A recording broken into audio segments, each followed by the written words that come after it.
I don't think there will be any games like Minecraft that is going to have the same impact and the same, just mainly the nostalgia of Minecraft since I've been playing it as a little kid.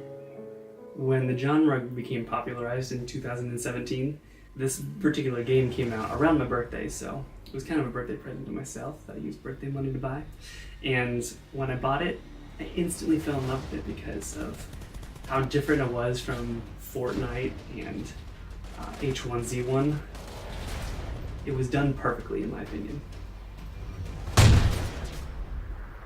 One of the things that makes it a fun game was that you didn't have to follow a set structure for the game. You could go out and just do whatever it was that you wanted to do or felt like doing on any particular given day.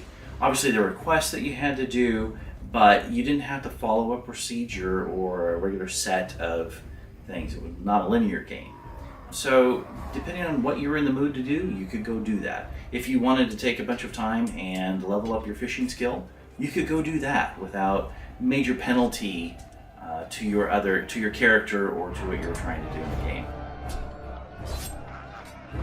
This one time, me and my friend were driving a car, and that's it. We're just driving a car, and this enemy car comes, and in this game, you can't really shoot in a car at another car. There's no way you're gonna hit the guy.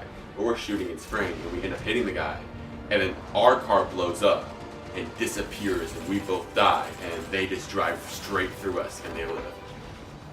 This one just, it was the first one to be like 3D, so all the other ones were like top down because they were made in the 80s.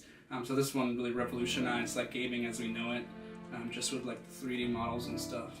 And it hasn't really been done before, and just like the coherent, really long story that it was. And so it was just revolutionizing for the gaming industry.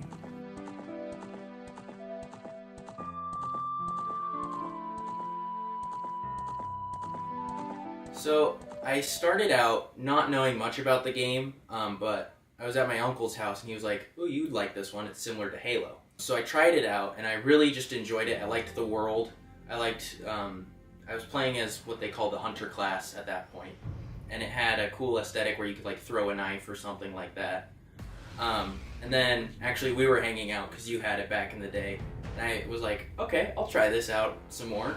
Played as a whole different class, which was the Warlock class, your Space Wizard.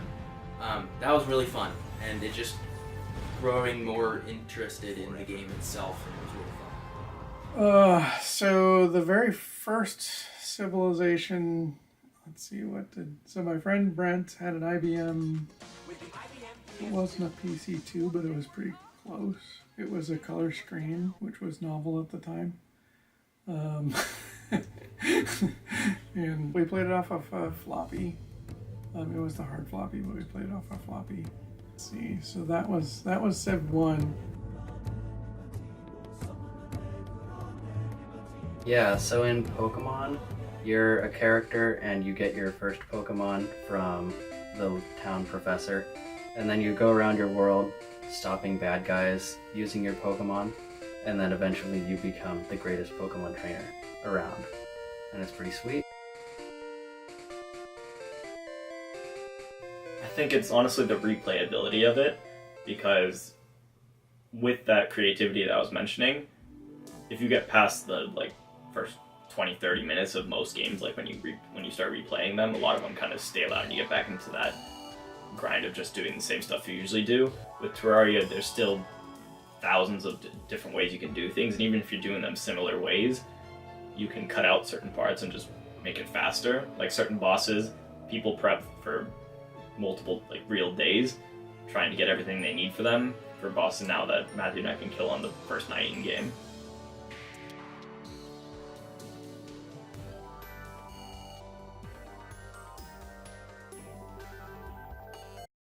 When I was younger, it was my brother's favorite game, so he kind of introduced me to it. So I would watch him play it, and then when he would be done playing, I would play it myself. And so I just started at a young age, basically because of my brother.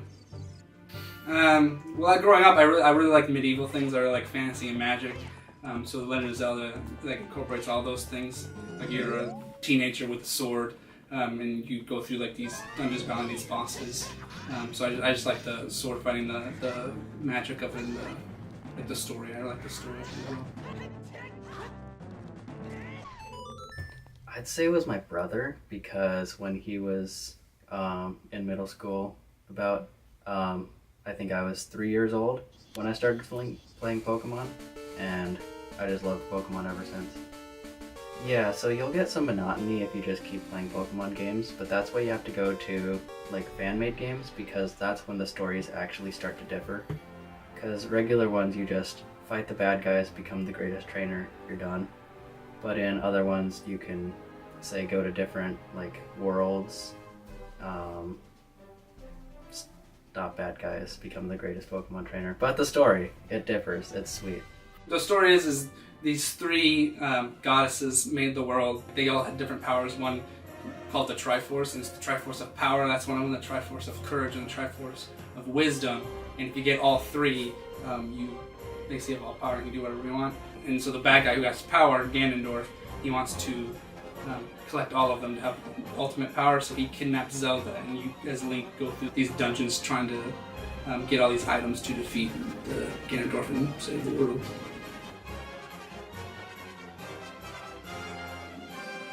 I think always have kind of played the dungeon crawl type games, so all the way back to Doom, Diablo, some of those games started on, and World of Warcraft, in its early inception, kind of inspired, and I think they did a good job of keeping the lore and a lot of the same kind of characters, but weaving it into a whole nother storyline, and so honoring the past while still moving forward.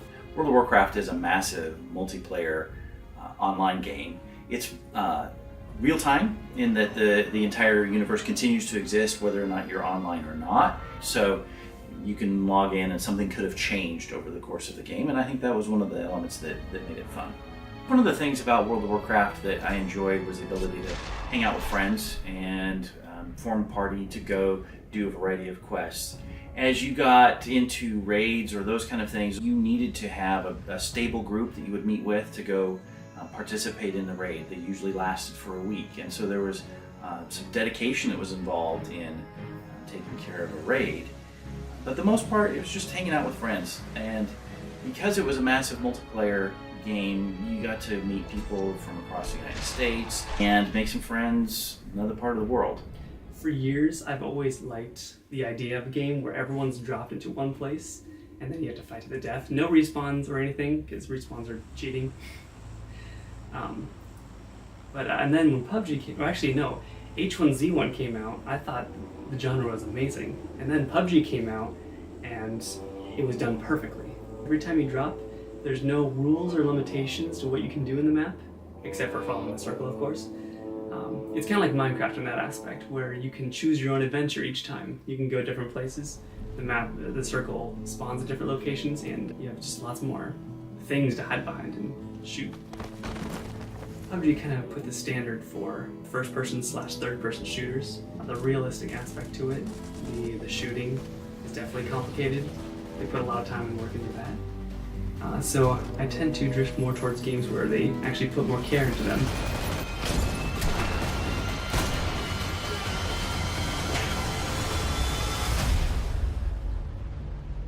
I want to play like an older game that wasn't as like all new tech and really one of these fantastic games, like for instance CS:GO, like PUBG with the big games. I want to play something low key and something that I just have fun with. You can like drive tanks, you can be a paratrooper, and just like those different things you can do. You're not just stuck to a character with a gun running around this trench shooting people. You're limited to the whole world. Not necessarily. I kind of stuck to this game, and I don't play it like every day or something like that. But because of this game that's not very popular, that not a lot of people play, is so good that I feel like there's other games out there that we don't know of that can be better. If you're looking just to go in, shoot some aliens, have a good time, get the adrenaline pumping, it's a game for you. It's a lot of fun to go through and defeat huge bosses that you have, and going through and strategically figuring out, okay, if I use this ability now, will it hurt me later? Or if I run out of ammo on this gun, what can I do with my other weapons to help keep me alive? It's definitely their own aesthetic, but what really shines out is the multiplayer, in my opinion. It really has just this definite, like, you have to develop your stuff from gear that you get in the PvE to make yourself better than everyone else when you go into the Crucible. So there's a definite balance between the two, which I think is difficult for games nowadays to get like a nice, healthy balance between multiplayer and single player, and they do a nice job of bridging the two together. Yeah, I have a Titan that I play. It's a good first-person shooter, and it's faster paced. I think that's one of the things that MMOs kind of have working against them. The amount of time that's required to play has been lessened, and I think that's a good thing. Back when I still played on my Xbox 360, it was like hugely advertised everywhere. Like all the YouTube videos had Minecraft ads. Back when YouTube was still a little thing too, and I just wanted to hop onto the trend. I started playing with Nathan, George, and Jeremy, and Dennis. We had a server where we try to kill each other. I started playing this probably 10 years ago or something like that when it first came out, or like 7 years, around there. I looked at it and it looks similar to Minecraft, which is what a lot of people think it looks like, and 7 years ago who wasn't playing Minecraft. So I thought it would be awesome to give it a try, and I did, and I found out it was way more intuitive and there's way more depth to the game than in Minecraft. So when I was playing with my friend, it was a lot of fun and it was really challenging when I was younger.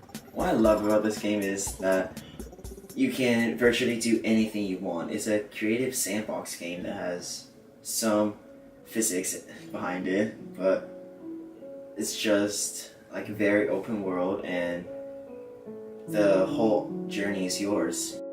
I think everyone with a creative mindset should play this game. It's very bonding with friends and it's just a fun game overall.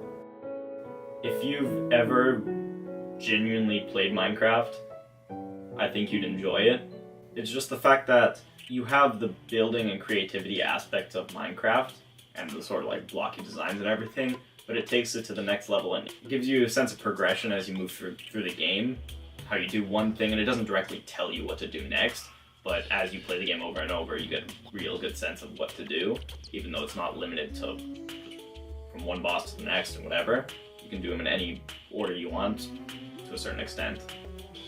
If you enjoyed the Minecraft mod packs more than just vanilla Minecraft, or you just actually played like Minecraft, then yeah, you have a blast with it. There were many different ways that you could play the game. You start with basically nothing and you mine resources, and then eventually you come into contact with other civilizations. The goal is either to wipe out the world from a military standpoint or to, from a diplomatic standpoint, you can make friends with everyone, or you can colonize Mars. I generally like the military winning. There are a couple times I won by, you could, if your technology advanced far enough, you could build a rocket and colonize Mars. But it was just more satisfying to nuke all of your enemies.